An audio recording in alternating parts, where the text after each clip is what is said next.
So if you are in an even though moment and you think you need every turn before you can take the next one, you are confused. Our faith is not in the destination. Our faith is in the guide who will see us safely to the destination. So I wrote a statement that you can have for free. I won't charge you royalties. You don't even have to give me credit. I will go as if I'm guided, even though I feel I'm guessing. You like it? Because don't you feel like you're guessing sometimes? Don't you feel like you are guessing at this sometimes? I finally got to interview my favorite preacher 10 years ago. I said, what is the most important thing I need to know about standing behind the pulpit? He said, we're all guessing. None of us have seen God. It takes faith to preach. It takes faith to parent. It takes faith to lead. It takes faith to go back to school. It takes faith to stay in therapy. I was in 5 years of therapy and I said, this isn't working. Until I realized that some of the things that didn't feel like they were working for me, God was using those things in my children's life. About the time I wanted to quit therapy, one of my kids came to me and started giving me the advice that my therapist gave me that I had given to them, not even knowing. God knows why you're in it. You don't. God knows what he's going to do through it. You don't. God knows who he wants to help through your life. You don't. God knows what he's building. God knows your foundation. He is the architect. He is the builder. He has the blueprint of every blessing in your life.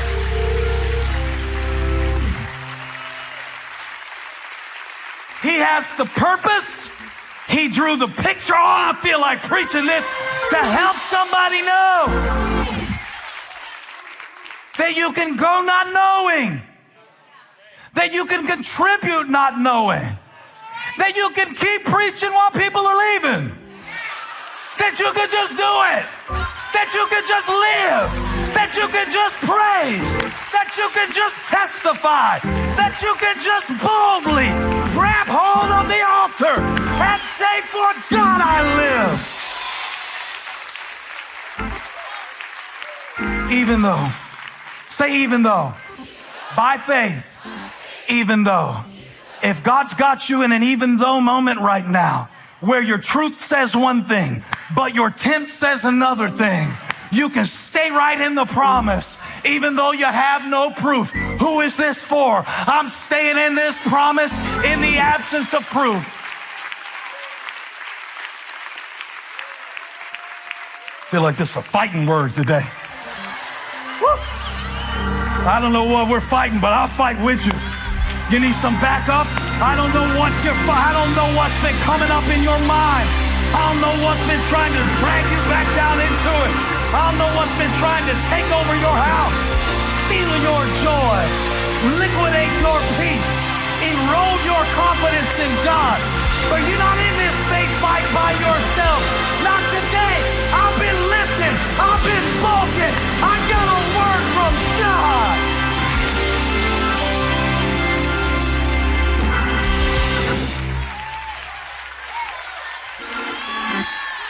Woo!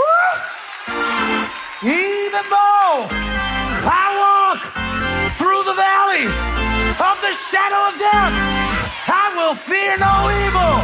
For thou art with me. I got a rod. I got a staff. I got goodness. I got mercy. And I will dwell in the house of the Lord forever.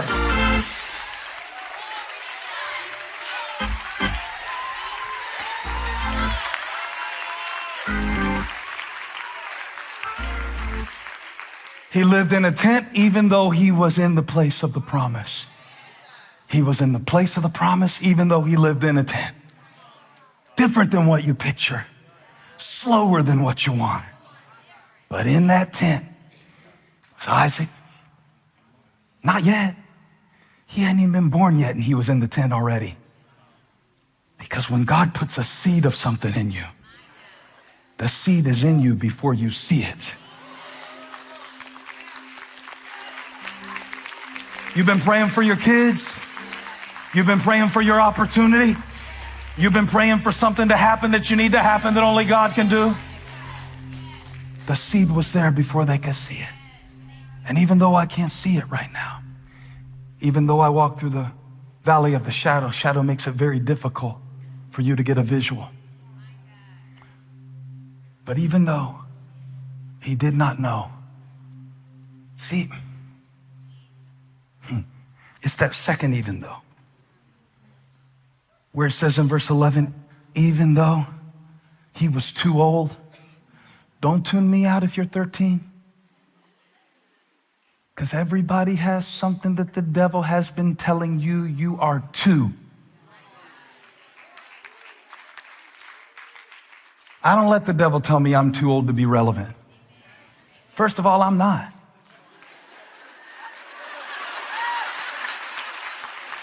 All right? Don't make me do it again. Yeah, we got it good the first time. Let's leave it there. And yet he tells me I'm too stupid. He tells me I'm too stupid. He tells me I'm too country. He does. He tells me I'm too weird. He tells me I'm too raggedy. He tells me all these things. But look what the Bible said God did for Abraham. Would he do this for you too? By faith, Abraham, even though he was too old and Sarah herself was not able to conceive, wasn't able to become a father. I got to read you what the Bible actually says about him. Go to the next verse. He became a father of many nations. He lived like a nomad. And so from this one man, look what the Bible says about Abraham. And he as good as dead. That's about how people will see you. That's about how people will see you. That's not what God said about Abraham. Look at that nomad living up here in this promised land thinking he belongs here. He's as good as dead. Yeah. Next time somebody tries to limit you, because I've had people tell me that I was a poor Bible teacher. I've had people tell me that I was not cut out to be a pastor. I've had people tell me that I wouldn't be able to come up with a new sermon every week, all of that. And I wish I would have known this sermon to tell them at the time. God knows you don't. You don't know? I don't even know.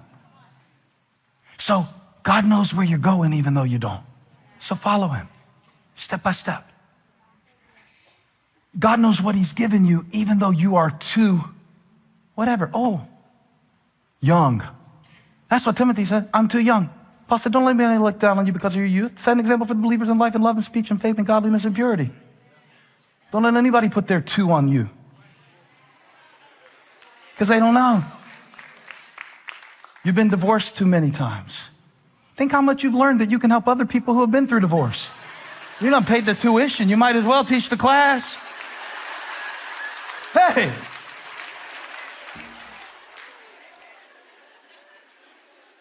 God knows.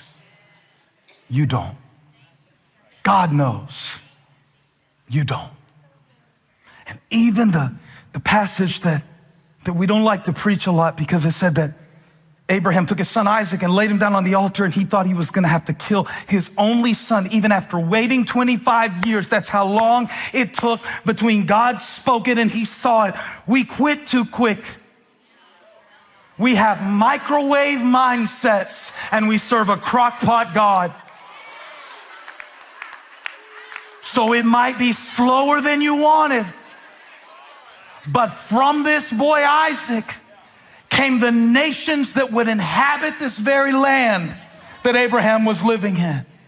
And I want you to see him on Mount Moriah. I want you to see him build the altar. I want you to see him lay his son Isaac on the altar, who we waited for a quarter a century of his life, a quarter of his life. He was 100 at that point. He waited this long, and yet at the moment that he thought he was going to have to give up what God promised him, there was a ram in the bush that he didn't know about, but God knew.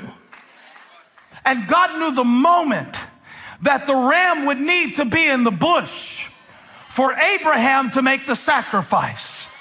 Whatever has been withheld from your life, whatever seems like it is behind in your life, whatever seems like the enemy has taken it out of your life, can you trust the timing of God in this moment enough to know that he knows?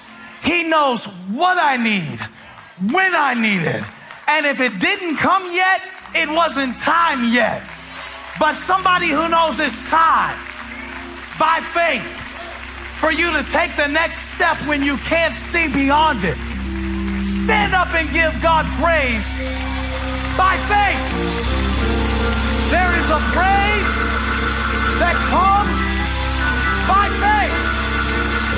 Even though my favorite Bible verse is when the sister came to Jesus and said, I know my brother will rise again at the last day. And Jesus said, last day, I am the resurrection and the life.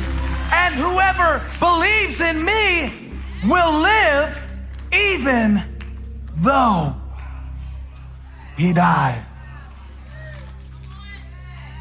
So we're living in the even though. And our job today is to trust God as if, even though. I don't know your even though. God does. God knows the even though you're going through. And I just want to encourage you today through a camera I never knew I'd be looking in, pastoring a church that I never saw, but God did, that he knows you don't. And I want to tell you about all the stuff you keep telling God for why you're not qualified, because you don't have the experience. God knows you don't, that you don't have the resources.